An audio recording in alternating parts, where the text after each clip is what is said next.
Hi, I'm Anne Pollard. This is the reading of my book, Cleo's Fabulous Adventures, The Realm of the Woods. Chapter 7, Morya the Emu. Cleo felt better than she had for a long time. It was so calming to be in these woods. She didn't want to leave. I really like Daniel, Cleo said to Bacchus. He's so wise and loving. I learned a lot from you and Daniel in these woods. This has been my favorite part of our adventure so far. Bacchus was so pleased to see Cleo in this light, almost glowing. She is seeing her power for the first time, he thought. Now it is time to awaken that power. I can see how much that meant to you, Cleo. It certainly makes me happy. Your aura is expanding. It is now a wonderful shade of green, said Bacchus. What do you mean, Bacchus? What's an aura? Asked Cleo. Your aura is part of your energy field. The more joy you have, the larger your aura becomes. And because that joy is coming from your heart, the color is green. Remember the colors of the chakras? The heart chakra is green. And because it's energy, it can be infinitely large. Not only can your aura surround you and expand out to the widths of your arms, it can go well beyond what you can even see. It can expand out to encompass the whole earth, and it can expand into space, in the universe. You're connected energetically to everything, and because of that, you can send the love you're feeling right now to anyone or anywhere. Imagine sending that love to your brother. He will feel it, even if he doesn't know exactly what it is or where it came from. Cleo laughed. Bacchus, you are beginning to sound a little woo-woo again. Bacchus laughed. His laugh came from the very core of his belly, and it was the first time Cleo saw him really let go. He was usually so stoic and reserved.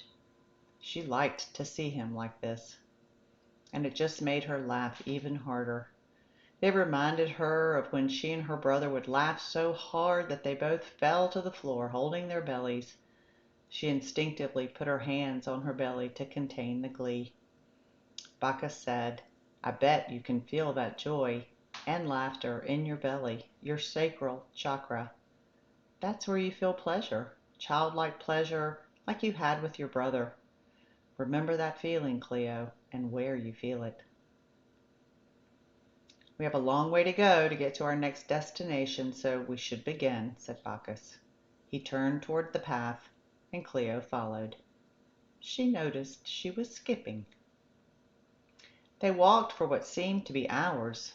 Through the woods, the path continued to open before them. As they moved on, the landscape began to change again. They entered a grassy woodland. There were trees, but they were quite different from the forest. These trees were spread out, so there was plenty of room between each one. They had several branches from the base of the trunk, but they were smaller branches. There were no leaves on the lower branches, so you could see through them. At the top, the branches expanded into a large, wide canopy. They looked like an umbrella. The leaves were vibrant green and merged together to form the perfect arch.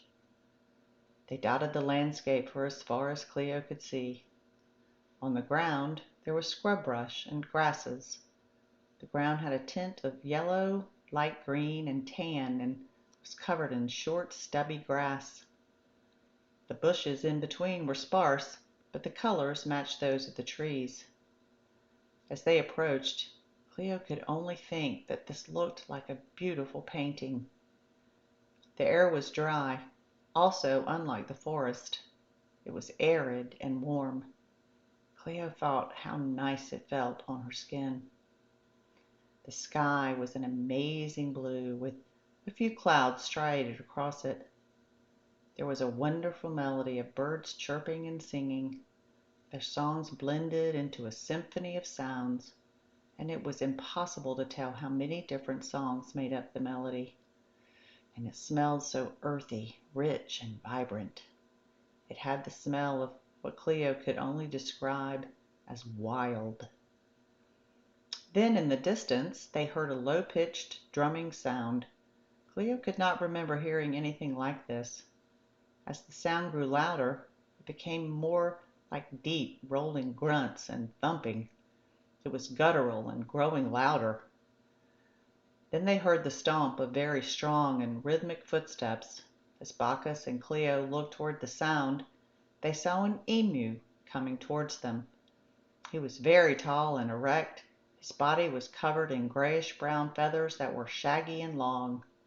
His legs were long and bare of feathers, so you could see the strong muscles that supported this large bird. At the top of his neck, his head stood tall, looking toward where they stood. There were only a few feathers covering his head, and his beak was short and pointy. His yellow eyes had large black pupils, and there were round holes for his ears. As the emu reached Bacchus and Cleo, he stopped, and the grunts stopped as well. Bacchus looked up to the emu and said, "Hello, El Morya! How grand to see you looking so well." El Morya lowered his head slightly and grunted. "Hello, Bacchus. I'm honored with your presence again. It is wonderful to see you." El Morya turned to Cleo and introduced himself. "And hello, Cleo. My name is El Morya. I am pleased to help you along your journey." Cleo was amazed at this incredible bird and smiled a big smile back to him. "Hello, El Morya. I am pleased to meet you and thank you for your help." Bacchus turned to Cleo and said, "Cleo, El Morya is a wonderful teacher. In fact, he is a spiritual force field. He is here to reveal your inner teacher and your connection with the earth." Cleo smiled again. El Morya said, "Thank you, Bacchus. What a kind thing to say. Cleo, I am a teacher, that is true. But I am here to show you that you have an inner teacher within you. It knows everything about you and loves every part of you. It never has judgment for you, and it will guide you in opening up to new ideas and possibilities. I think you have already seen things on this journey that are new possibilities for you." "Yes, that's for sure," said Cleo. "And you already know how to ask for the help from your animal guides, right? By breathing deeply and feeling your heart energy. Well, that's the same way you can reach your inner teacher. Let me tell you a little about life on this earth as we explore your inner teacher more.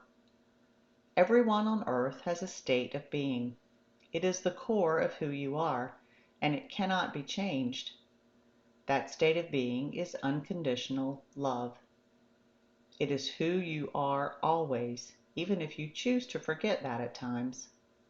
Like Bacchus said, you are made of energy, and the energy is the same as the energy of all that is. It is divine energy that can never be destroyed. You are a soul in human form, having a fabulous adventure on earth. You are also a higher soul, your higher self, that has never lost the connection to all that is. So your higher soul can see things and know things that your human mind and human body won't know in this lifetime. But always remember that you have an unbreakable connection with your higher self, and that is your inner teacher. You always have access to it, and it is always guiding you along your path." El Morya continued, "There are some constant laws of the universe that have always existed and will always exist.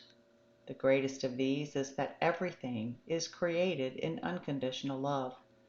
It is all perfect because it comes from all that is. The other constant law is that everything is a mirror for you.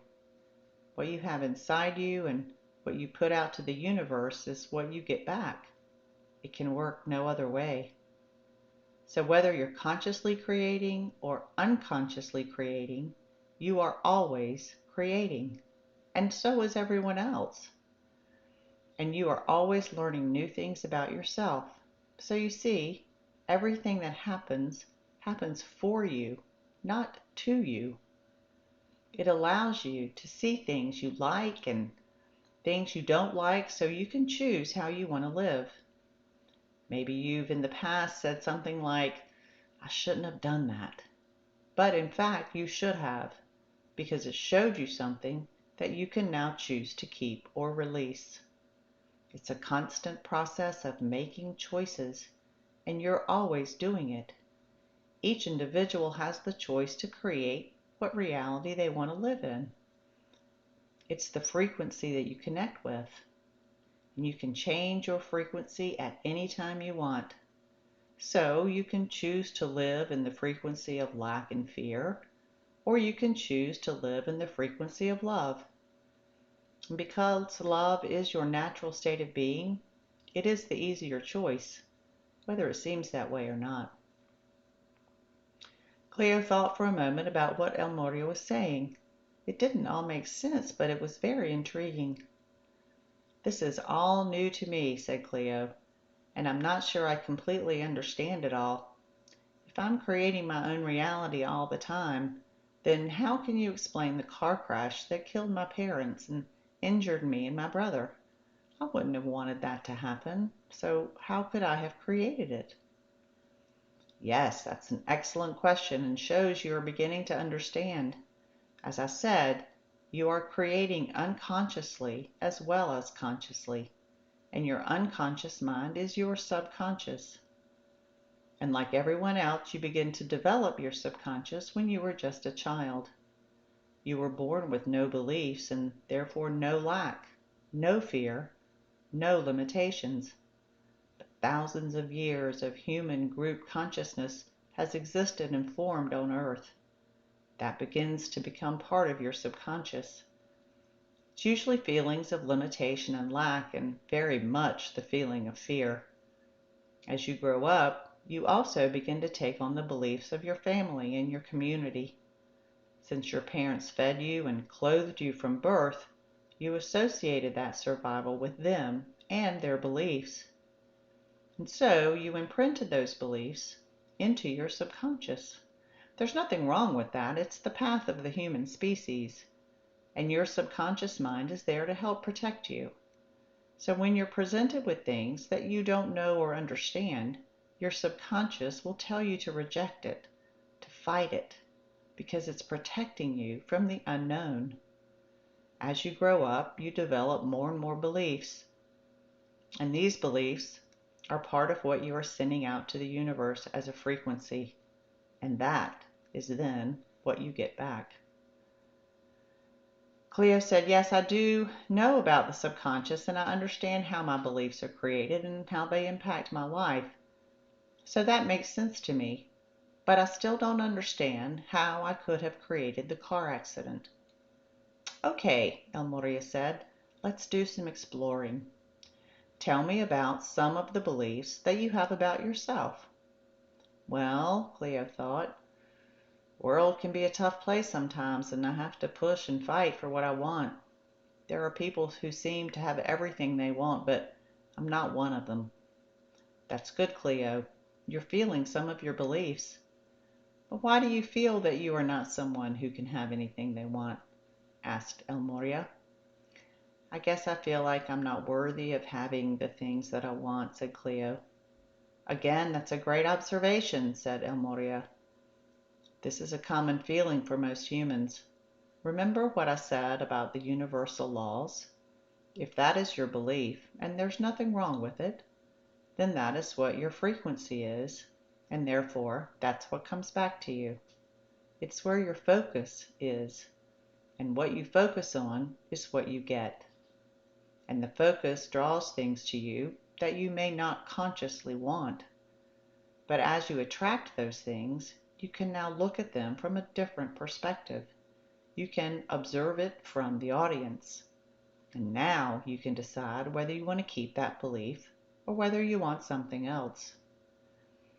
This adventure on Earth is all about seeing the duality, the black and white, the right and wrong, the have and not have. And your subconscious likes duality. But now you see things as they are. You can choose to change that belief at any time. You can change anything and everything according to you because it's your reality. And when you change your beliefs on the inside, you begin to project something different. You raise your frequency and the world changes around you. And that, Cleo, is using your inner teacher. Call on your higher self when you need that clarity, and then you can release it and let your higher self work out the details. Remember, your higher self can see things you can't, and so it can guide you to the next thing down your path of discovery. Sounds like most of us are kind of screwed up, Cleo said. On the contrary, Cleo, said El Morya. Everyone's path is perfect for them and what they are here to experience. And there are so many things to experience. You're on a pilgrimage, and everyone's pilgrimage is different, but none of them are ever wrong. It's important to understand that, because everyone's path is perfect for them. It means you don't need to judge them or try to change them. They are all just learning lessons and doing the best they can. And everyone, including you, can only choose to do their best in the moment. That is the path of self-discovery, and it is magnificent. El Morya shook and fluffed his feathers. Our connection to the earth and nature is also such a large part of that journey. The earth has a soul just like you, and it has cycles that are energy you can feel. You can use that energy to ground you and make you feel safe. Your base chakra is very connected to the earth. You can feel the earth energy there. Use that energy when you feel unsafe, when you feel you don't have enough. Gaia, or Mother Earth, can always help you remember the abundance that is here for you everywhere. Abundance that is here for everyone. As El Morya said that, Cleo did that cringe thing again and sighed. She didn't feel abundant. She was always struggling to get to the next paycheck to afford the things she wanted while taking care of her brother. It was an adventure, all right, just not a very joyous one. Bacchus noted what Cleo was thinking. He would ensure that they look at that when the time was right. But for now, it was time to move on. Bacchus looked over to El Morya and said, El Morya, your wisdom is appreciated and honored. Cleo and I have a lot to discuss about your visit. Thank you for sharing your insights. Until we meet again, my friend, I wish you love. El Morya stood proud and erect. I am always honored to show the way, Bacchus. Then El Morya turned to Cleo. Cleo, always feel free to call to Emu Spirit when you have questions about what we talked about. We are all here for you always, in every moment. You only need to ask for our help, and we will be there. As El Morya turned to leave, Cleo thanked him for his wisdom. Bacchus said, well, Cleo, let's move on. And with that, they turned to follow the path to their next destination. Thank you for joining me. Have a fabulous day.